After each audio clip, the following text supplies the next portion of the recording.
हर हर महादेव। जय श्री कृष्णा, जय श्री राधे। आप सभी भगवत भक्तों को प्यार और दुलार भरा राधे राधे एवं भाव से बहुत बहुत आशीर्वाद।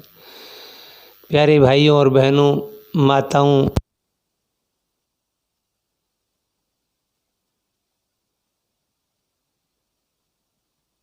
करता हूँ कि प्रातः काल जब जल्दी उठना, जितना जल्दी उठोगे उतना ही भगवत चिंतन ज़्यादा होगा। ब्रह्म मुहूर्त में उठना चाहिए। क्यों कि सवेरे 4 बजे से 5:30 बजे के मध्य में ये जो 1.5 घंटे का जो समय है, इसमें उठना चाहिए, क्योंकि ये ब्रह्म मुहूर्त का समय होता है।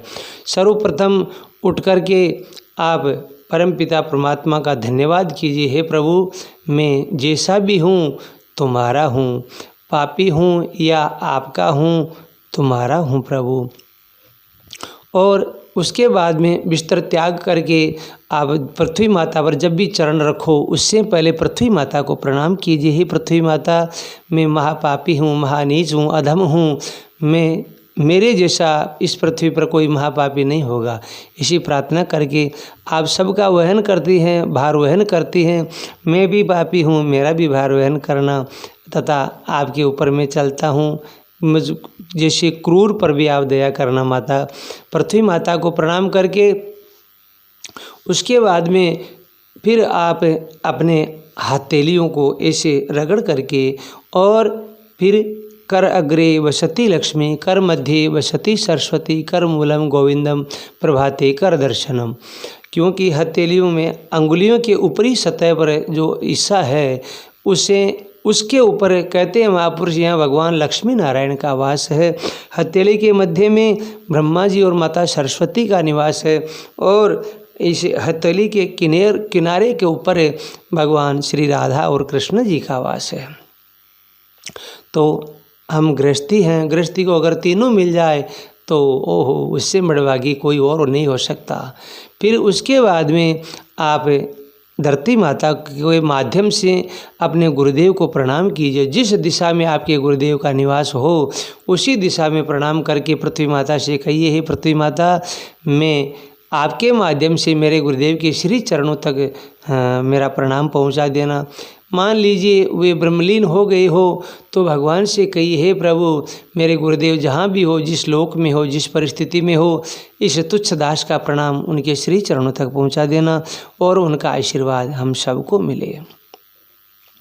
और फिर उसके बाद में आप सब लोग अपने अपने माता पिता को प्रणाम कीजिए। क्योंकि जब भगवान राम, भरत, लक्ष्मण, शत्रुघ्न जी चारों भाई सवेरे ब्रह्म मुहूर्त में उठ कर के गुरु वशिष्ठ जी को और महाराज दशरथ जी को, माता कौशल्या, कैकेयी, सुमित्रा माताओं को, तीनों माताओं को और गुरुदेव को और महाराज दशरथ जी को रोज़ प्रणाम किया करते थे। प्रातः समय उठहि रघुनाथा, माता पिता गुरु नावई माथा। भगवान, हम ये सोचते हैं कि मैं भगवान से बड़ा हूँ, तब तो आपकी ये बहुत घटिया सोच है। ऐसा न सोचना। जब भगवान राम आदि भी रोज़ प्रणाम करते थे, तो आप लोग प्रणाम क्यों नहीं करते? रोज़ाना प्रणाम करना चाहिए, भाव से करना चाहिए। फिर उसके बाद में आप शौच आदि से निवृत्त होकर के, दातुन आदि से निवृत्त होकर के स्नान कीजिए। यदि आपका शरीर पूर्णतया स्वस्थ है तो रोज़ाना आप स्नान कीजिए।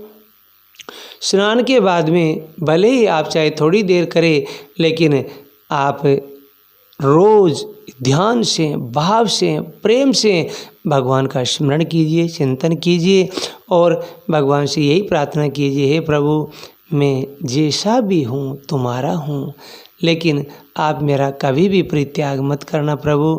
मुझे आपके श्री चरणों की भक्ति देना, विश्वास, प्रेम देना, तथा किसी ऐसे जीव की सेवा देना जो असहाय हो, जो अबला हो, उनकी सेवा देना। मैं उनकी सेवा करके अपना जीवन धन्य करूं। और फिर उसके बाद में आप गृहस्थी हैं, तो आप जो भी आपके घर में कार्य हो, खेती माता का कार्य हो, खेती माता का कीजिए, व्यापार हो तो व्यापार का कीजिए, और दिन में जब भी समय मिले एक बार भगवान का चिंतन जरूर कीजिए। वैसे महापुरुष तो कहते हैं चारों समय की संध्या वंदन करनी चाहिए, लेकिन गृहस्थी को छूट दी है महापुरुषों ने, भगवान ने छूट दी है कि अगर चारों समय की संध्या वंदन न कर सके तो कम से कम 2 बार की कीजिए। 2 बार की भी मान लीजिए न कर सके तो कम से कम 1 बार की संध्या वंदन तो करना ही चाहिए। मैं पुनः आपसे हाथ जोड़कर प्रार्थना करता हूँ कि आप सब रोजाना इस बात को याद रख करके नित्य प्रति इस साधना को कीजिए। आप देखेंगे अपने जीवन में कौन सा ये नया चमत्कार आ गया। सब लोग आपकी देखा देखी करके कोई भी अगर मान लीजिए इस भगवत मार्ग में लग गया तो आपका जीवन धन्य हो गया। मैं पुनः प्रार्थना करता हूँ आप सब अपने परिवार में सभी सदस्यों को इस प्रार्थना के बारे में बताइए और आप भी नित्य प्रति कीजिए, जिससे आपका जीवन धन्य हो और आप सब सदा सुखी रह करके भगवत प्राप्ति करें। जय जय श्री राधे कृष्णा। आप सभी को बहुत बहुत आशीर्वाद। राधे राधे श्याम।